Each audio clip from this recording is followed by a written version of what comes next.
എല്ലാവർക്കും സ്കഫോൾഡർ ചാനലിലേക്ക് സ്വാഗതം. നമ്മൾ ഇന്ന് ഡിസ്കസ് ചെയ്യാൻ പോകുന്നത് പിയാഷെയുടെ തിയറിയെക്കുറിച്ചാണ്.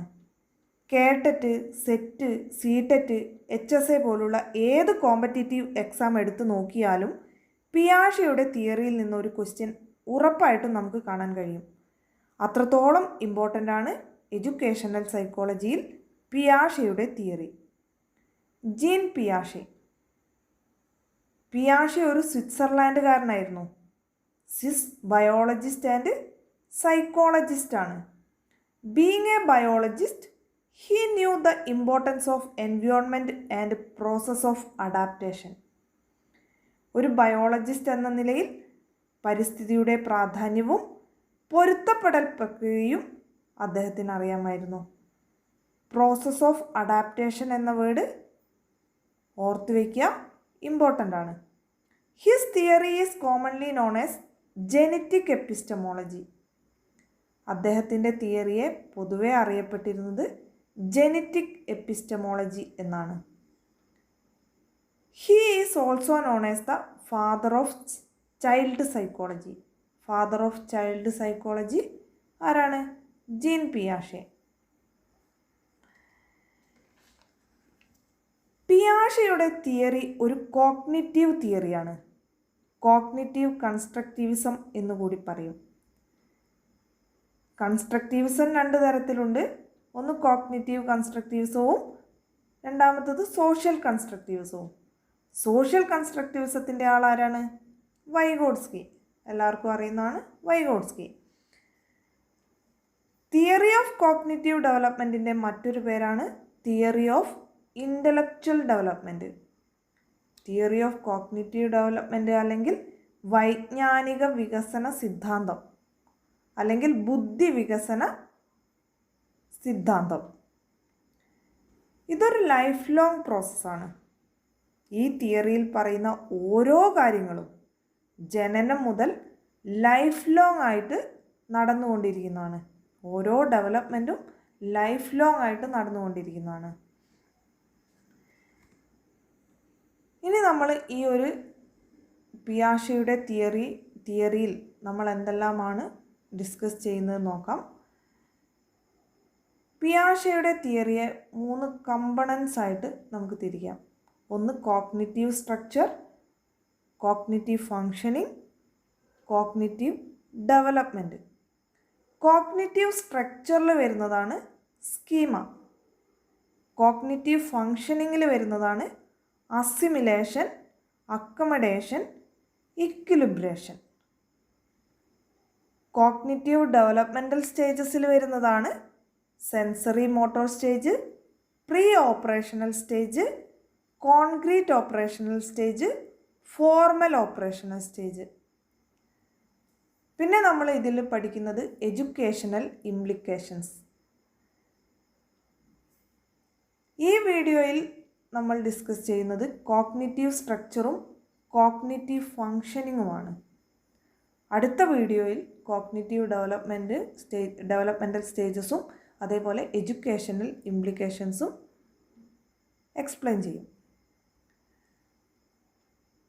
ഈ ക്ലാസ് നിങ്ങൾക്ക് ഇഷ്ടപ്പെടുകയാണെങ്കിൽ ചാനൽ സബ്സ്ക്രൈബ് ചെയ്യണം. അതുപോലെ കൂട്ടുകാരിലേക്ക് ഷെയർ ചെയ്യണം, ലൈക്ക് ചെയ്യണം. പിന്നെ പിയാഷെയുടെ തിയറിയായി ബന്ധപ്പെട്ട് നിങ്ങൾക്ക് എന്ത് ഡൗട്ട്സ് ഉണ്ടെങ്കിലും കമൻറ്റ് ചെയ്യാം. ഓക്കെ, അപ്പോൾ നമുക്ക് ടോപ്പിക്കിലേക്ക് കടക്കാം. പിയാഷെയുടെ കോഗ്നിറ്റീവ് ഡെവലപ്മെൻറ്റ് തിയറിയെ നമ്മൾ 3 കമ്പോണൻസ് ആയി തിരിച്ചു. അതിൽ ഫസ്റ്റ് വൺ കോഗ്നിറ്റീവ് സ്ട്രക്ചറാണ്, രണ്ടാമത്തത് കോഗ്നിറ്റീവ് ഫങ്ഷനിങ്, മൂന്നാമത്തത് കോഗ്നിറ്റീവ് ഡെവലപ്മെൻറ്റ്. അതിൽ കോഗ്നിറ്റീവ് സ്ട്രക്ചറിൽ വരുന്നതാണ് സ്കീമ. സ്കീമ എന്ന് പറഞ്ഞാൽ basic building blocks of knowledge ആണ്. അതായത് ബേസിക് ആയിട്ടുള്ള അറിവുകളെയാണ് സ്കീമ എന്ന് പറയുന്നത്. മറ്റൊരു തരത്തിൽ പറഞ്ഞാൽ ഒരു മാനസിക പ്രക്രിയ ചെയ്യാൻ ആവശ്യമായ ഒരാളുടെ അടിസ്ഥാന കഴിവിനെയാണ് എന്ത് പറയുന്നത്? സ്കീമ എന്ന് പറയുന്നത്. സ്കീമ നമുക്ക് ലഭിക്കുന്നത് ബയോളജിക്കൽ ഇൻഹെറിറ്റൻസിലൂടെയും എൻവയോൺമെൻറ്റൽ ഇൻ്ററാക്ഷൻസിലൂടെയുമാണ്. ഉദാഹരണം പറയുകയാണെങ്കിൽ സക്കിങ്, ഇപ്പം ജനിച്ചു വീണ ഒരു കുട്ടി അല്ലെങ്കിൽ ചെറിയ കുഞ്ഞു കുട്ടികൾ പാല് കുടിക്കുന്നത്, അതേപോലെ എന്ത് കിട്ടിയാലും വായി കൊണ്ടുപോകുന്നത്, അല്ലേ? അതെല്ലാം എന്താണ്? സ്കീമയാണ്. ആരും പഠിപ്പിച്ചു കൊടുക്കുന്നതല്ല, കുട്ടിയിലുള്ള സ്കീമയാണ്. പിന്നെ ഗ്രാസ്പിംഗ്, ഇപ്പോൾ നമ്മൾ കുട്ടിയുടെ കൈൻ്റെ അടിയിൽ നമ്മളെ വിരൽ വെച്ച് കൊടുത്താൽ കുട്ടി എന്ത് ചെയ്യും? മുറുകെ പിടിക്കും, അല്ലേ? ഗ്രാസ്പ് ചെയ്യും. അതേപോലെ ലുക്കിംഗ്, ഇപ്പം ശബ്ദം കേട്ടാൽ, ലൈറ്റ് കണ്ടാൽ കുട്ടി നോക്കും. ഓക്കെ, അതും എന്താണ്? ഒരു സ്കീമയാണ്. അതേപോലെ എൻവയോൺമെൻറ്റൽ ഇൻ്ററാക്ഷൻസിലൂടെ കിട്ടുന്ന സ്കീമയാണ് ഏത്? ഇപ്പോൾ ടി വി, ചെയർ. ഇപ്പോൾ ടി വി എന്നൊക്കെ പറഞ്ഞു കഴിഞ്ഞാൽ കുട്ടി ജനിച്ച ഉടനെ കാണുന്നു. അപ്പോൾ നമ്മൾ പ്രത്യേകിച്ച് കുട്ടിയെ പഠിപ്പിച്ചു കൊടുക്കേണ്ട ഒരു ആവശ്യമില്ല. കുട്ടിക്ക് എൻവയോൺമെൻറ്റിൽ നിന്ന് കിട്ടുന്ന അറിവാണ് ഇത് ടി വി ആണ് എന്നതൊക്കെ. പിന്നെ കിളികൾ, ഓക്കെ, അതെല്ലാം എന്ത് സ്കീമയ്ക്ക് ഉദാഹരണമായിട്ട് പറയാം. രണ്ടാമത്തത് കോഗ്നിറ്റീവ് ഫങ്ഷനിങ്. കോഗ്നിറ്റീവ് ഫങ്ഷനിങ്ങിൽ വരുന്നതാണ് അസിമിലേഷൻ, അക്കമഡേഷൻ, ഇക്വിലിബ്രേഷൻ. ഈ മൂന്നെണ്ണത്തിനെയും കൂടെ പറയുന്ന പേരാണ് എന്ത്? ഫങ്ഷണൽ ഇൻവേരിയൻസ് എന്നുകൂടെ പറയും. അസിമിലേഷനും അക്കമഡേഷനും ഇക്വിലിബ്രേഷനും ഈ മൂന്നും കൂടെ ഉൾപ്പെട്ടതാണ് എന്ത്? Functional invariance. അസിമിലേഷൻ എന്ന് പറഞ്ഞാൽ adopting A new schema with the help of A pre existing schema. പഴയ സ്കീമ വെച്ച് പുതിയ നോളജിനെ അഡോപ്റ്റ് ചെയ്യാൻ ശ്രമിക്കുന്നത്. അതായത് ഫെമിലിയർ ആയ സ്കീമ വെച്ചുകൊണ്ട് അൺഫെമിലിയർ ആയ സ്കീമ എക്സ്പ്ലെയിൻ ചെയ്യുന്നത്. ഇപ്പോൾ ഉദാഹരണം പറയുകയാണെങ്കിൽ ഒരു പൂച്ച, ഇപ്പോൾ വീട്ടിൽ വളർത്തുന്ന ഒരു പൂച്ചയുണ്ട്. അപ്പോൾ കുട്ടിക്ക് പൂച്ചയെ അറിയാം, 4 കാലും 1 വാലൊക്കെ ഉള്ള ജീവിയാണ്. അപ്പം പൂച്ചയെ നന്നായിട്ട് കുട്ടിക്ക് അറിയാം, അല്ലേ? കുട്ടിയുടെ സ്കീമയാണ് ഇത് പൂച്ച എന്ന്. അപ്പോൾ അങ്ങനെ ഇരിക്കെ കുട്ടി ഒരു ദിവസം എന്തിനെ കാണുന്നു? പട്ടിയെ കാണുന്നു, ഡോഗിനെ കാണുന്നു. അപ്പോൾ ഡോഗിനെ കാണുന്ന സമയത്ത് കുട്ടിയുടെ എക്സിസ്റ്റിംഗ് സ്കീമ വെച്ചുകൊണ്ട് കുട്ടി എന്ത് ചെയ്യും? പട്ടിയെ കാറ്റ് എന്ന് വിളിക്കും. ഓക്കെ, അതായത് അൺഫെമിലിയറായ സ്കീമയെ ഫെമിലിയറായ സ്കീമ വെച്ചുകൊണ്ട് കുട്ടി എക്സ്പ്ലെയിൻ ചെയ്യും. ഇതിനെയാണ് എന്ത് പറയുന്നത്? അസിമിലേഷൻ എന്ന് പറയുന്നത്. ഓക്കെ, ഇപ്പം ഇവിടെ കുട്ടി ഡോഗിനെ കാറ്റ് എന്ന് വിളിച്ചു. അപ്പം നമ്മൾ എന്ത് ചെയ്യും? അത് തിരുത്തി കൊടുക്കും. അത് കാറ്റല്ല, ഡോഗാണ്, വീട്ടിൽ വളർത്തുന്ന ഒരു ജീവി തന്നെയാണ് എന്ന് നമ്മൾ തിരുത്തി കൊടുക്കും. ഓക്കെ, അപ്പോൾ കുട്ടിയുടെ എക്സിസ്റ്റിംഗ് സ്കീമയെ കുട്ടി എന്ത് ചെയ്യും?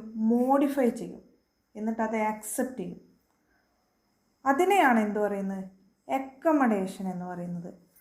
അതായത് altering one's existing schemas or ideas as a result of new information or experience.